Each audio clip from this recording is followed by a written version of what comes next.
Mais où est le mal que des gens qui subissent les mêmes difficultés s'organisent?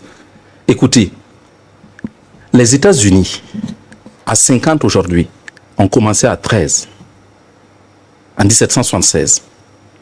Et quand ils ont commencé à 13, c'était pour faire quoi? Faire face à quoi? À la domination britannique, au pillage britannique, à l'injustice, et rechercher effectivement une certaine paix. Ben, c'est le problème qui amène les gens à se mettre ensemble. L'AUS, contrairement à ce que beaucoup disent là, n'est pas un accident de l'histoire. L'AUS, je le disais tantôt, est une conséquence logique de l'histoire de ces États et même des populations qu'on retrouve dans cet espace-là depuis donc des siècles. C'est ce qui donc, à mon sens, prouve que l'AUS aujourd'hui a besoin de décisions fortes, d'une volonté politique pour donc établir ses bases et lui permettre donc d'apporter aux populations de cet espace-là des conditions de vie plus agréables. Alors la volonté politique des trois pays, des dirigeants des trois pays, pourrait-elle être suffisante? Oui, je crois que si nous avons des arguments scientifiquement établis, si vous me permettez, je vais prendre du temps pour expliquer ce que je vais dire, vous pourrez me comprendre. On va essayer de raccourcir cela parce qu'on sera pris par le temps. Ok, sinon quand nous considérons les populations de l'AES, nous comprenons aisément que les frontières ne sont que des lignes imaginaires imposées par le colonisateur. Ces frontières n'ont pas leur raison d'être. Dans tout cet espace-là, nous avons le même continuum linguistique, socio-culturel, qui prouve que nous devons aller au-delà de ces frontières-là pour établir donc des ponts, établir donc vivre en communauté élargie au-delà donc des frontières qui imposent donc des frontières imposées donc par la colonisation. Ça c'est le premier point. Au deuxième point, comme je le disais, si on remonte un peu l'histoire, on verra que cet espace a toujours été une zone d'intégration de population. C'est dans cette zone-là qu'a émergé l'Empire du Mali. Et après, l'Empire Songhai et l'Empire Bambara et autres. Donc, de par l'histoire même, nous voyons que nous ne devons pas donc nous enfermer dans de micro-États, mais nous devons établir, comme je l'ai dit, des ponts entre les sociétés qui existent dans cet espace-là pour vivre donc de façon paisible et aussi nous épauler mutuellement. Parce qu'avant l'arrivée donc de ces pouvoirs, de ces régimes au pouvoir donc au niveau du Mali, du Burkina et du Niger, c'est comme si la question terroriste était une affaire d'État simplement. C'est vrai, on avait donc cette question donc du G5 Sahel, mais c'était plus de la théorie que de la pratique. Aujourd'hui, avec l'AES, nous avons vu que il y a une mutualisation de plus en plus donc des forces pour traquer les terroristes au-delà même des frontières. Et je crois que ce n'est que la genèse de l'AES que nous avons vue. Quand nous allons aller dans la phase de l'opérationnalisation avec ce qui donc se trame dans les coulisses, je pense que ce n'est pas seulement le terrorisme, mais même son parrainage, l'impérialisme international donc devra plier bagage dans l'espace AES. Alors, le docteur Ouedraogo semble être dans le secret des dieux. Vous allez peut-être nous en dire un peu plus sur ce qui se prépare dans les coulisses que nous ne savons pas encore. Moi, je fais une analyse objective de la situation. Et vous n'êtes pas sans savoir, tout à l'heure, le co-débatteur Saka Koulibaly parlait d'opérationnalisation. Donc peut-être c'est à lui qu'il faut s'adresser en parlant donc de secret de Dieu. Moi je fais juste une analyse et je crois que, comme je l'ai dit tantôt, la forte volonté de ces chefs d'État qui ont d'abord opté pour la rupture d'avec l'ordre ancien, pour instaurer une nouvelle gouvernance et pour aussi établir la charte du Liptako Gourma. Vous savez que le Liptako Gourma, l'autorité intégrée du Liptako Gourma existe depuis 1970. Mais c'était juste à un niveau, j'allais dire, des questions secondaires, mais pas des questions pour intégrer même les États. C'était juste pour la gestion des ressources donc, dans cet espace. Puisque vous avez renvoyé la balle à M. Koulibaly, on va se tourner vers vous pour ce qui concerne l'opérationnalisation de l'AES. À entendre le docteur Ouedraogo, nous ne sommes pas encore arrivés pleinement dans cette phase. Bien sûr. Si on utilise l'expression opérationnalisation, on risque de ne pas être totalement dans le vrai parce que l'AES est déjà opérationnel.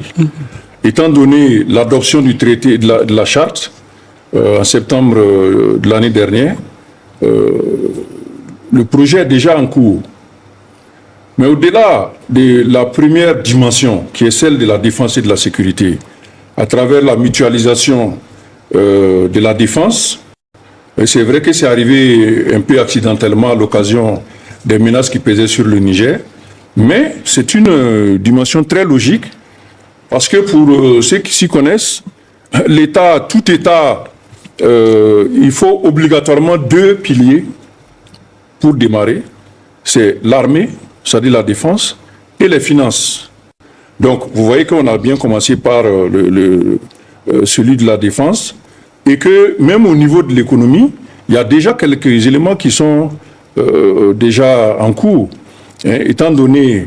on parle beaucoup de la monnaie, même si elle n'est pas encore opérationnelle. Il y a des mesures prises par les gouvernements qui démontrent que sur le plan de l'économie aussi, beaucoup de choses sont en train d'être faites.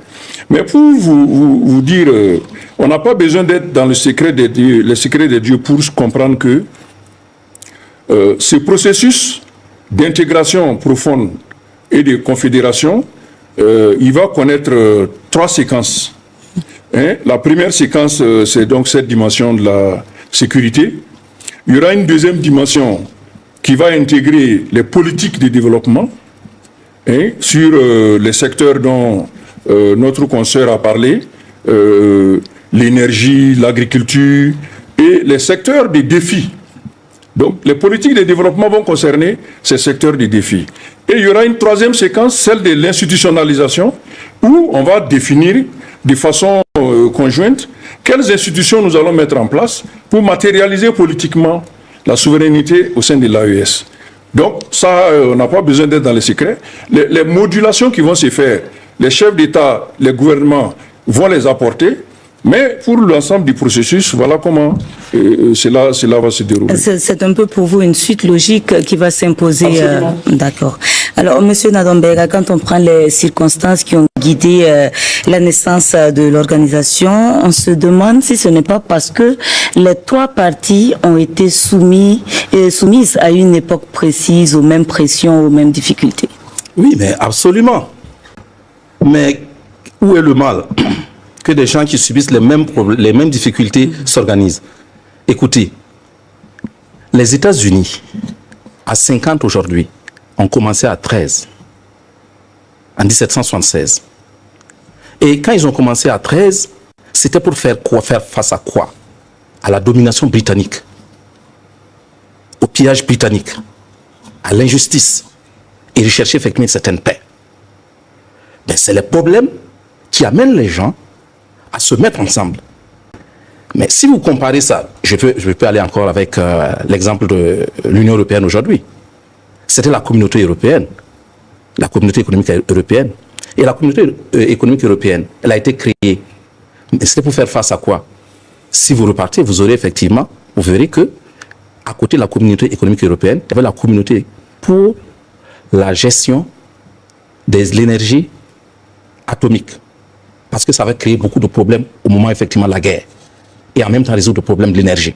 Donc voilà, là encore, c'est face à ces problèmes que les gens se sont réunis. Aujourd'hui, ils sont partis à 6, ils sont à 27. Pourquoi poser un problème lorsque le Burkina Faso, le Niger et le Mali se retrouvent à avoir les mêmes difficultés et s'organisent? Mais je vais aller un peu plus loin. Parce qu'on ne peut pas parler effectivement de l'AES sans inviter Thomas Sankara dans la discussion.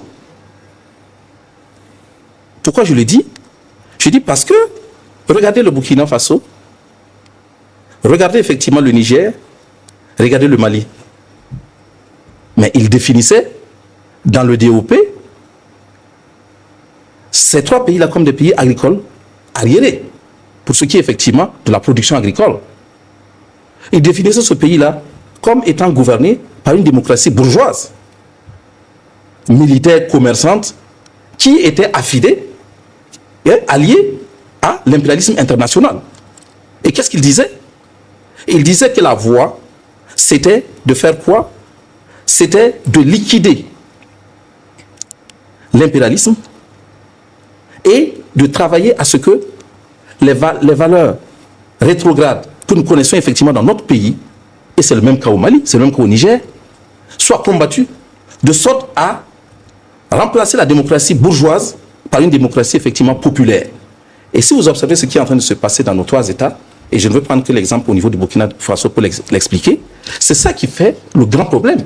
Le grand problème aujourd'hui, c'est quoi?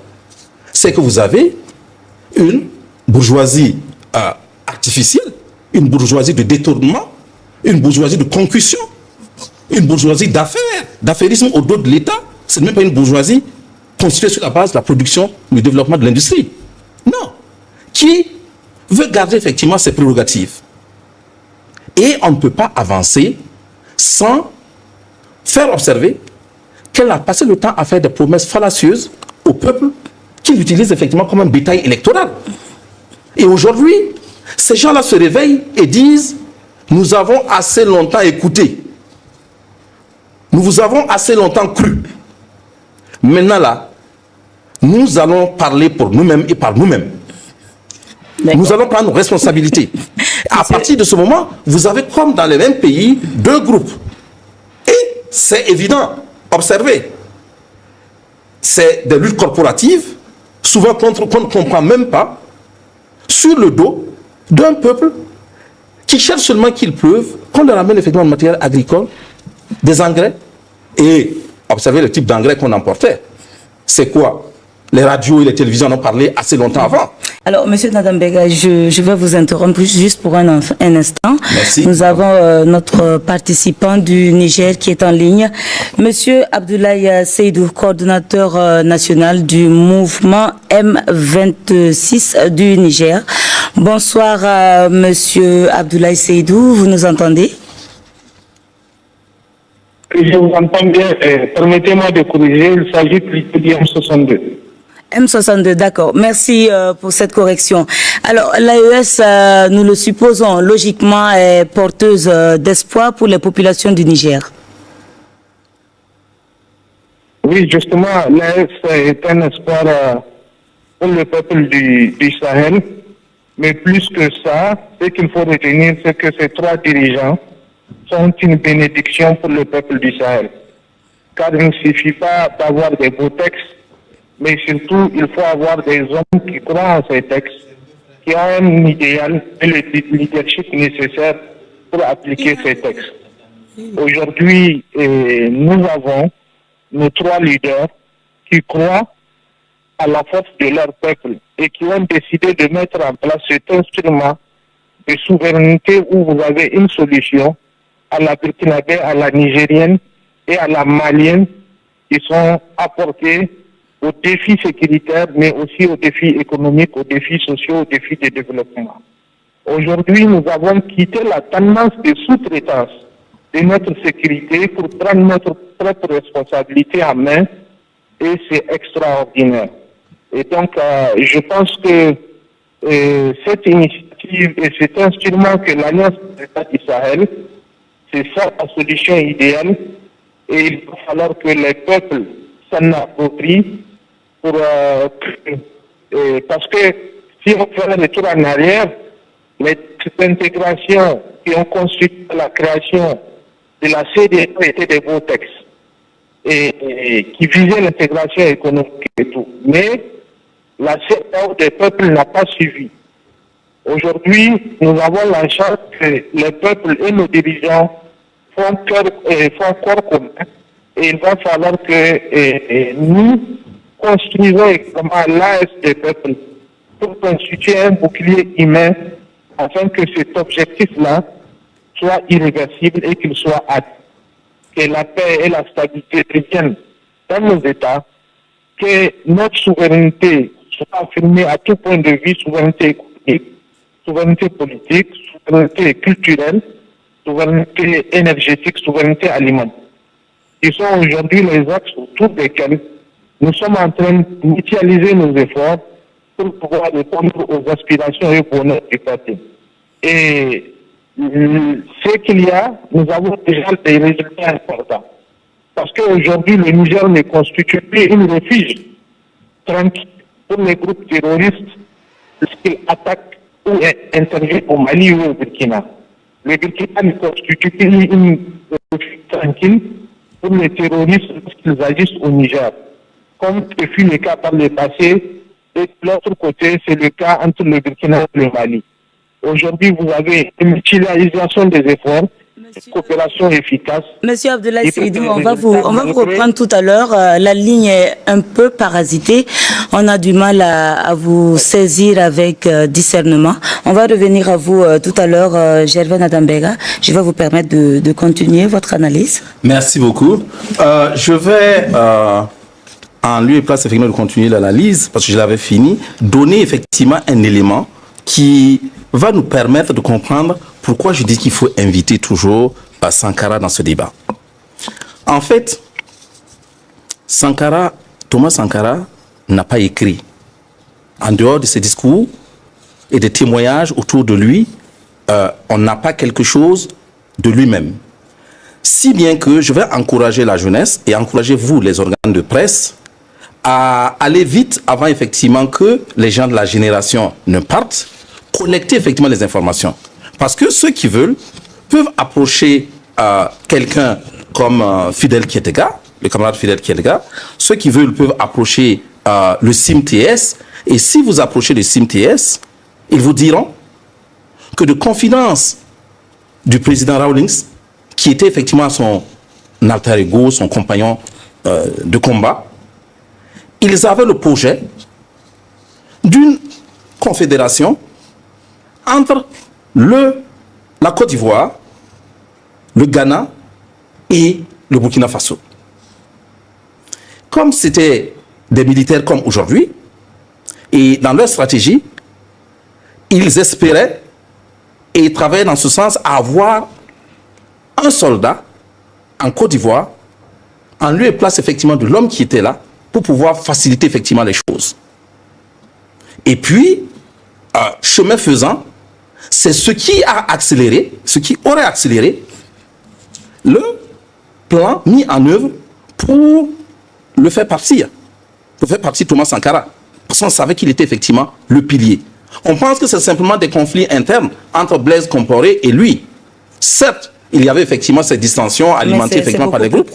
C'est plus profond que cela. D'accord. Alors, on peut dire que l'histoire reprend ses droits. Donc, l'histoire reprend ses droits et c'est-à-dire que c'est un approfondissement maintenant au regard de l'acuité de l'exploitation, l'acuité des dommages que le système impérialiste est en train d'imposer à ces pays. Merci d'avoir regardé la vidéo. Avant de nous quitter, n'hésitez pas à partager vos avis dans les commentaires. À bientôt pour de nouvelles vidéos.